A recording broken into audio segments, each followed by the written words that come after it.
चटनी बना रही हूँ। ये आड़ू हैं जिसको मैंने बारीक बारीक काट लिए, 2 आड़ू लिए मैंने, थोड़ी सी अदरक और हरी मिर्च, थोड़े से पत्ते कड़ी पत्ते के, 1 मुट्ठी धनिया, ये अजवाइन के पत्ते हैं, अगर आपके पास हो तो ज़रूर डालिए 10-15 पत्ते,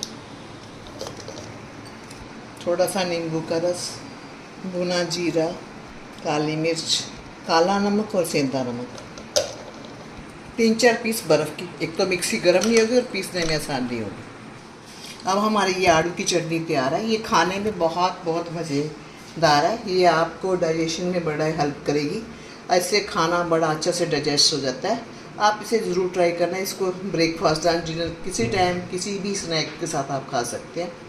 आपको अगर मेरी रेसिपी अच्छी लगी तो प्लीज़ यूट्यूब पे सब्सक्राइब करना और मुझे कमेंट करके बताया करो प्लीज़ कि आप कहाँ से देखते हो और मुझे पता चले कि आपको मेरी रेसिपी पसंद आती है नहीं। और फेसबुक इंस्टाग्राम पे फॉलो करना। Thank you very much.